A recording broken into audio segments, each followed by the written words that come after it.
অনুষ্ঠিত হলো mercantile bank লিমিটেডের অর্ধবার্ষিক বিজনেস রিভিউ কনফারেন্স 2022।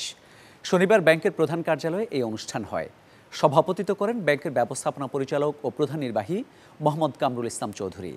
এই সম্মেলনে ব্যাংকের 151 জন শাখা প্রধান, 25 জন উপশাখা ইনচার্জ, জোনাল হেড ও প্রধান কার্যালয়ের বিভাগীয় প্রধানগণ ভার্চুয়ালি যোগ দেন। প্রধান অতিথি ছিলেন ব্যাংকের পরিচালনা পর্ষদের চেয়ারম্যান মোর্শেদ আলম এমপি। অর্থবছরের বাকি সময়ে কর্মকর্তারা মেধা ও শ্রম দিয়ে করোনার ক্ষতি কাটিয়ে উঠবেন বলে আশা প্রকাশ করেন তিনি। আর অত্যাধুনিক ও প্রযুক্তি নির্ভর ব্যাংকিং সেবার মাধ্যমে গ্রাহকদের আস্থার প্রতিদান দিতে সর্বস্তরের কর্মকর্তা কর্মচারীদের নির্দেশনা দেন ব্যাংকের প্রধান নির্বাহী। বৈশ্বিক মহামারীকালীন সংকটপূর্ণ অবস্থা বিরাজ থাকা সত্ত্বেও সকল পর্যায়ের কর্মকর্তা কর্মচারীদের মধ্যে কর্ম উদ্দীপনা বজায় রাখার লক্ষ্যে আমরা নিয়মিত প্রমোশন দিয়ে যাচ্ছি। তাছাড়া কর্মকর্তা কর্মচারীদের বার্ষিক ইনসেন্টিভ বোনাস দেওয়া হচ্ছে। তাই আপনাদের কাছে আমার একান্ত অনুরোধ, আপনারা কর্ম উদ্দীপনা নিয়ে পেশাদারিত্বের সাথে সচেষ্ট হয়ে ব্যাংকের অভিষ্ট লক্ষ্যে একনিষ্ঠভাবে কাজ করে যাবেন। বর্তমানে ব্যাংকিং ব্যবসায় তীব্র প্রতিযোগিতার কারণে ব্যবসার ধরন পরিবর্তন হয়েছে। প্রতিযোগিতামূলক এ খাতে টিকে থাকতে হলে শুধু কর্পোরেট ব্যবসার উপর নির্ভর করে চলবে না।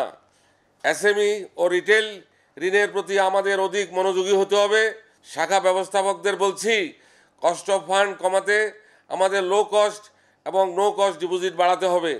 আগামীতে ডিপোজিট আরও কস্টলি হতে পারে, সুতরাং নন ফান্ডেড ব্যবসার প্রতি আমাদের গভীর মনোযোগী হতে হবে। ব্যাংকের বর্তমান ইন্টারেস্ট সাসপেন্সে আছে 799 কোটি টাকা, রাইট অফ লোন আছে 649 কোটি টাকা, শ্রেণীকৃত ঋণ আছে 1230 কোটি টাকা।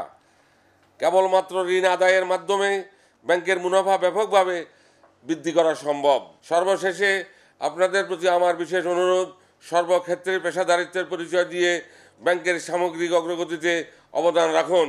বর্তমান পরিচালনা পর্ষদ বাবুকাদের স্বীকৃতি দিতে শুরু করেছে। অনুরূপভাবে মঙ্গল কাজের জন্য ব্যাংক কঠোর ব্যবস্থা করতে যাবে। এই কনফারেন্সের মাধ্যমে তোমাদের কাছে আমার উদ্যোক্ত আহ্বান, এসো আমরা সবাই মিলে একসাথে কাজ করে ব্যাংকটাকে উন্নয়নের লক্ষ্য বাস্তবে আমরা পৌঁছে দিতে চাই।